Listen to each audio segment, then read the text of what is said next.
बिस्मिल्लाहिर्रहमानिर्रहीम। आज हमारे पास डिस्कशन के लिए जो टॉपिक है उसका नेम है हमारे पास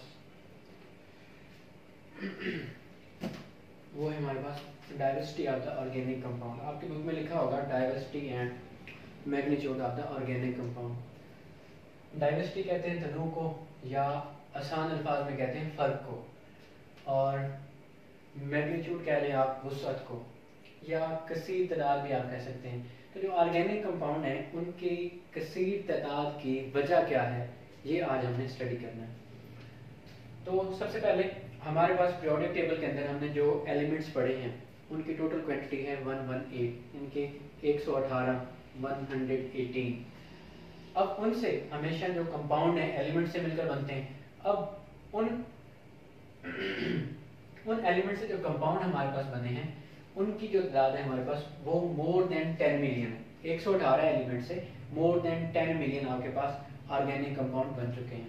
अब 10 मिलियन भी नहीं है, मोर देन 10 मिलियन, 10 मिलियन से भी ज़्यादा। अब हमारे पास जो 1 मिलियन होता है वो 10 लाख के बराबर होता है हमारे, क्योंकि हमें मिलियन तो समझ आएगा नहीं तो हम लाख में समझ लेते हैं। तो मोर देन 10 मिलियन हमारे पास ऑर्गेनिक कंपाउंड है, और 1 मिलियन जो होता है वो 10 लाख के बराबर होता है।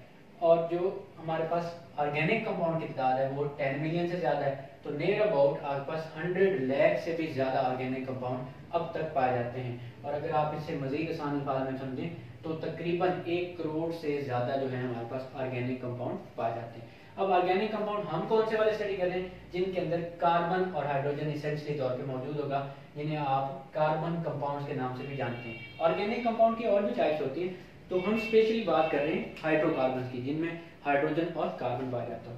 अब उसकी रीजन देख लेते हैं कि क्या रीजन है कि ऑर्गेनिक कंपाउंड इतनी ज्यादा तादाद में पाए जाते हैं। सबसे पहले जो रीजन है, हमने 4 रीजन पढ़नी है, 4 से 5 है।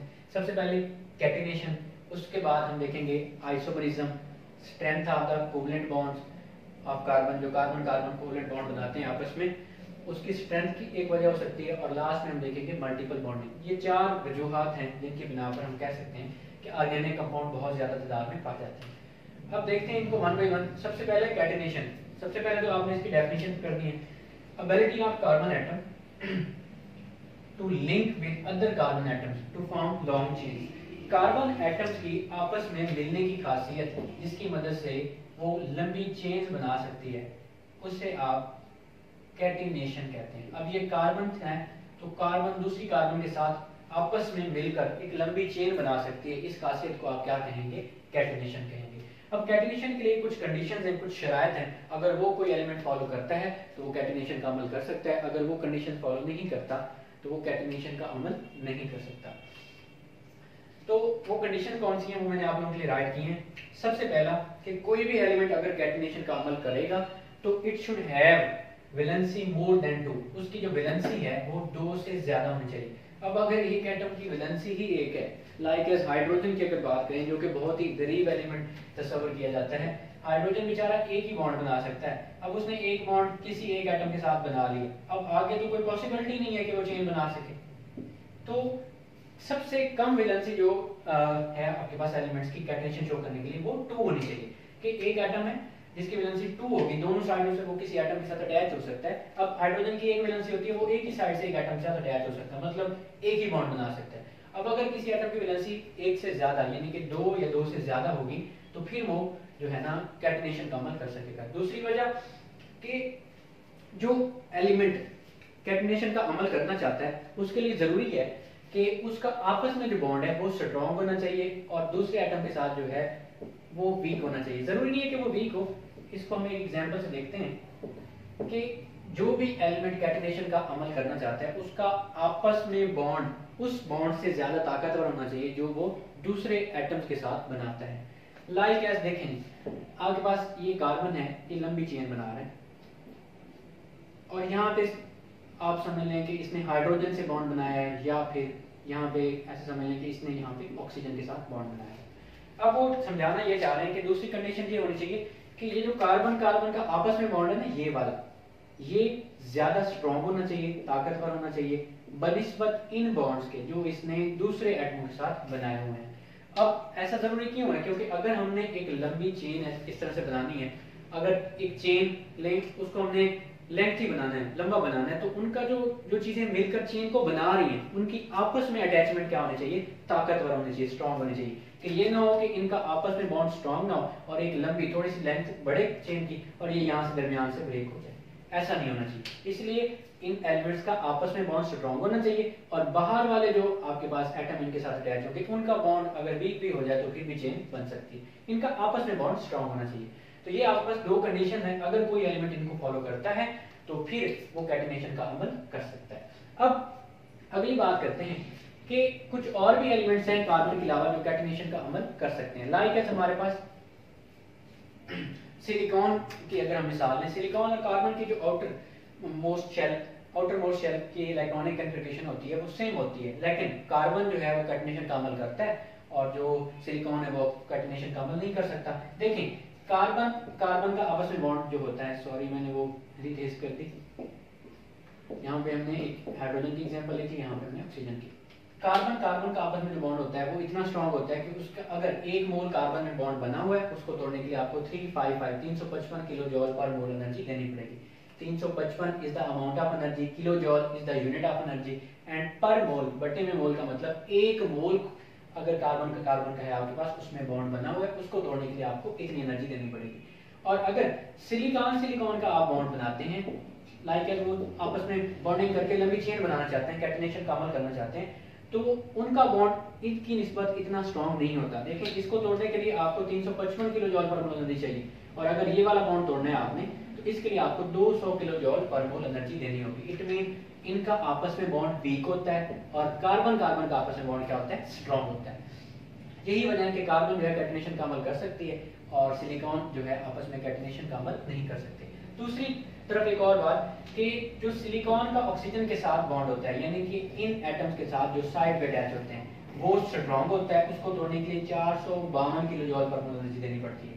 और जो कार्बन का ऑक्सीजन के साथ यानी कि साइड एटम के साथ बॉन्ड होता है वो वीक होता है, उसको तोड़ने के लिए आपको 351 किलो जॉल पर मोल एनर्जी देनी पड़ेगी। यही वजह है कि सिलिकॉन लंबी चेन तो नहीं बना सकता लेकिन दूसरे एटमों के साथ मिलकर स्टेबल कंपाउंड बनाता है, जैसे हमारे पास सिलिका SiO2 रेत का फार्मूला, इसलिए सिलिका की शक्ल में पाया जाता है। अब ये तो हमने देखा कंडीशन, इन कंडीशन को अगर कोई एलिमेंट फॉलो करता है तो वो कैटिनेशन का मुजाहरा कर पाएगा और अगर इन कंडीशन को फॉलो नहीं करता तो वो कैटिनेशन का अमल नहीं कर पाएगा। लाइक सिलिकॉन जो है वो कैटिनेशन का अमल नहीं कर पाएगा और कार्बन जो है वो कैटिनेशन का अमल कर लेगा। अब देखते हैं दूसरी रीजन है हमारे पास आइसोमरिज्म। अब इसको ना डिफाइन करने के लिए आपको थोड़ा सा क्लियर होना चाहिए कि आइसोमरिज्म एक ये हो गया फिनोमेना, एक अमल है, और दूसरी चीज आपके पास जो आपने डिफरेंशिएट करनी है इसमें, दूसरा आपको पता होना चाहिए आइसोमर क्या होता है। कुछ बच्चे इनको मिक्स कर लेते हैं कि आइसोमर और आइसोमरिज्म एक ही चीज होती है, नहीं, ये दो डिफरेंट चीजें। देखें सिंपल वे में आप इसको डिफाइन करेंगे, compounds having same molecular formula but different structural formula, वो आपस में एक दूसरे के आइसोमर कहलाएंगे। और आइसोमर को शो करने का जो फिनोमेना होगा, प्रोसेस होगा, उसे आप आइसोमरिज्म कहेंगे। आपने कभी भी ऐसा नहीं कहना कि compound having same molecular formula, ऐसे कंपाउंड जिनका मॉलिक्यूलर फार्मूला एक जैसा हो बट डिफरेंट स्ट्रक्चर फार्मूला और उनका जो स्ट्रक्चरल फार्मूला है वो डिफरेंट हो तो वो आइसोमरिज्म कहलाते हैं। ये रॉन्ग होगा। तो ये क्या कहलाएंगे, जिन कंपाउंड का मॉलिक्यूलर फार्मूला एक जैसा हो लेकिन स्ट्रक्चरल फार्मूला डिफरेंट हो, वो एक दूसरे के आइसोमर कहलाते हैं। और वो फिनोमेना जिसमें आइसोमर को शो किया जाता है, कंपाउंड एक दूसरे के आइसोमर बनाते हैं, उससे आप क्या कहेंगे, आइसोमरिज्म कहेंगे। अब इसके एग्जांपल में देख रहे हैं, आपके पास पेंटेन की एग्जांपल है, आपकी बुक में गिवन है। पेंटेन का जो आपके पास मॉलिक्यूलर फार्मूला होता है वो होता है C5H12। अब देखिए मुझे कैसे पता चला कि भाई यहाँ पे H12 आने हैं, तो हमने ये पहले डिस्कस किया हुआ है। मॉलिक्यूलर फार्मूला जो अल्केन है सिंगल बॉन्ड वाले, उनका जनरल फार्मूला लगता है CnH2n+2। तो कार्बन की तादाद अगर पता हो हमें तो वो आपने इस फार्मूले में पुट करके हाइड्रोजन की तादाद निकाल सकते हैं। देखिए, या फिर आसान, तो चलिए हम यहाँ पुट कर लें, कार्बन की वैल्यू यहाँ पे 5 पुट करें, हाइड्रोजन के साथ हाइड्रोजन की वैल्यू निकालने के लिए n की जगह कार्बन की तादाद आ जाएगी 2 × 5 + 2। अब ये C5 अब इसको करें तो 5 2 10 और +2 ये हो जाएगा 12। इस तरह से आप हाइड्रोजन की वैल्यू बगैर रटा लगाए के याद कर सकते हैं। और दूसरे अल्फाज में जब भी एल्केन की बात हो तो कार्बन की वैल्यू को डबल कर दें और ये वाला +2 उसमें ऐड कर दें, तो इस तरह से हाइड्रोजन की तादाद आ जाएगी। तो दैट विल बी C5H12। अब जो C5H12 है ये तीन मुख्तलिफ सूरतों में पाया जा सकता है, यानी कि इसके तीन डिफरेंट स्ट्रक्चर हो सकते हैं। स्ट्रक्चर किस तरह से होंगे? सबसे पहला देखें जी, ये स्ट्रेट चेन में 5 कार्बन आपस में अटैच हो सकते हैं, 1 2 3 4 5। अब कार्बन टेट्रावैलेंट है, 4 बॉन्ड बनाता है, तो इसकी वैलेंसी इस तरह से आप पूरी कर दें। आप इसके साथ क्या करते जाएं, हाइड्रोजन ऐड करते जाएं। यहाँ पे आपने हाइड्रोजन लगा लेना, तो इसका नाम होगा एन पेंटेन। क्योंकि ये स्ट्रेट चेन है इसलिए इसे नॉर्मल एन पेंटेन कहेंगे। अब इसकी एक और पॉसिबिलिटी है कि आप क्या करें, 4 कार्बन अटैच कर दें और यहाँ पे कोई ब्रांच बना दें इसकी। फॉर एग्जांपल आपने यहाँ पे ब्रांच बना दी, एक कार्बन को आपने यहाँ पे अटैच कर दिया। अब अगेन हर कार्बन के साथ 4 बॉन्ड आपने पूरे करने हैं। अब पूरे क्यों करने हैं? क्योंकि कार्बन जो है 4 बॉन्ड बनाता है, तो उसकी वैलेंसी जब भी सेटिस्फाई होती है, कार्बन टेट्रावैलेंट होता है। अब इसका नाम होगा आपके पास आइसो ब्यूटेन।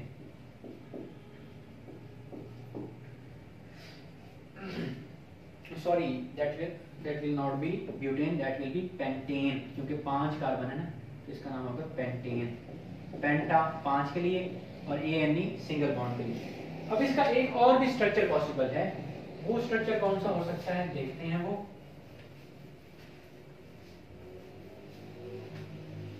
वो स्ट्रक्चर आपके पास इसका हो सकता है न्यू पेंटेन का, लेकिन कार्बन दरमियान में एक लगा दें और इसके साथ आप यहाँ पे 4 मिथाइल ग्रुप अटैच कर दें।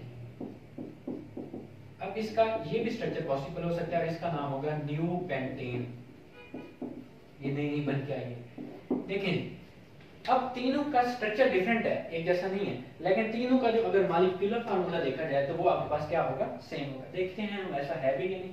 देखिए इसमें 5 कार्बन है, ये आपके पास 1 2 3 4 5 कार्बन हो गए। इसमें देखें 1 2 3 4 5 कार्बन हो गए। इसमें देखें कार्बन 4 बाहर है और 1 मिड में, तो 5 कार्बन। हाइड्रोजन की गिनती कर लें, 1 2 3 4 5 6 7 8 9 10 11 12।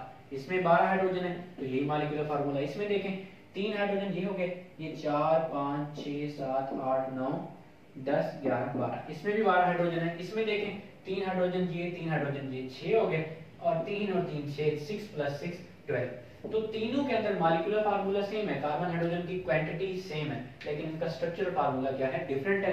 ये तीनों एक दूसरे के आइसोमर कहलाएंगे, और जिस फिनोमेना में आइसोमर को शो किया जाता है, डिस्कस किया जाता है कि आइसोमर बनते हैं, उसे आप आइसोमरिज्म का नाम देंगे। तो ये हमारे पास सेकंड रीजन है जिसकी वजह से ऑर्गेनिक कंपाउंड की बहुत ज्यादा तादाद है, वो ये है कि ऑर्गेनिक कंपाउंड पहला तो जो कार्बन है लंबी चेन बना सकता है। लंबी चेन के बनाने के बाद अगर कार्बन के साथ कोई फंक्शन ग्रुप किसी और पोजीशन पर अटैच कर दें, पोजीशन चेंज करते जाएं, उनके बहुत ज्यादा स्ट्रक्चर बनते जाते हैं। इसी वजह से जो ऑर्गेनिक कंपाउंड है उनकी जो तादाद है वो बहुत ज्यादा कसीर है हमारे पास। इसके बाद हमारे पास है strength of the covalent bond. अब स्ट्रेंथ ऑफ कोवेलेंट बॉन्ड को किस तरह से हम डिस्कस करेंगे, इसको डिस्कस कर लेते हैं। It's very easy to understand. देखिए जी, हम ये वाला फैक्टर डिस्कस करने जा रहे हैं, स्ट्रेंथ। कार्बन और हाइड्रोजन में चूंकि इलेक्ट्रोनेगेटिविटी का डिफरेंस बहुत ज्यादा नहीं होता, इसलिए ये कोवेलेंट बॉन्ड बनाते हैं।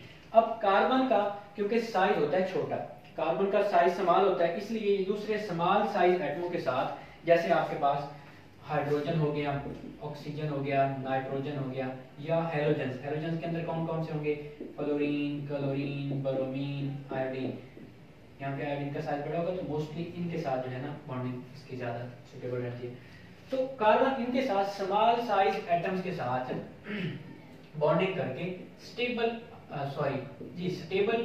प्रोडक्ट बनाता है, और इनकी जो बॉन्ड होते हैं वो काफी स्ट्रॉन्ग होते हैं। इनमें ज्यादातर सिग्मा बॉन्ड होता है, तो वो काफी स्ट्रॉन्ग बॉन्ड माना जाता है, क्योंकि उसकी इलेक्ट्रॉनिक डेंसिटी 2 न्यूक्लियाई के दरमियान में आ जाती है, उस बॉन्ड को तोड़ना आसान नहीं होता।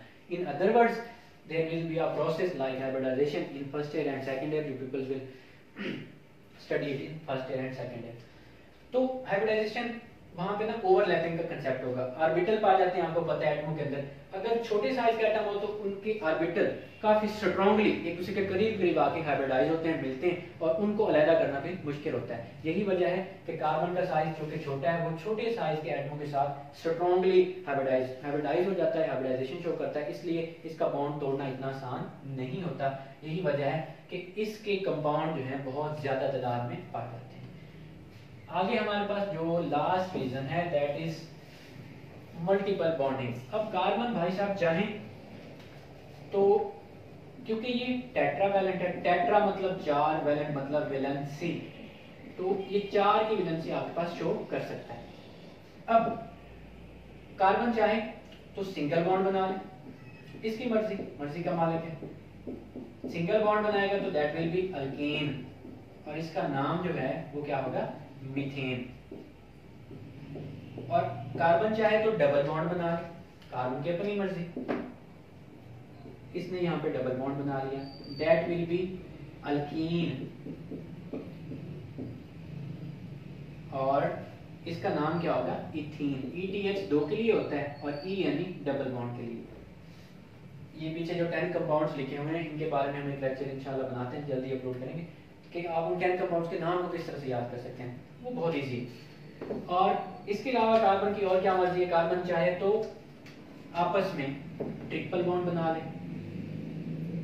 जैसे आपके पास देखें इसने ट्रिपल बॉन्ड बनाया और यहाँ पे आप हाइड्रोजन अटैच किया, ये आपने 9th क्लास में पढ़ा हुआ। अब ये होगा आपके पास अल्काइन, और इसका नाम आपके पास होगा एसिटाइलीन, और इसका एक और नाम भी हो सकता है इथाइलिन।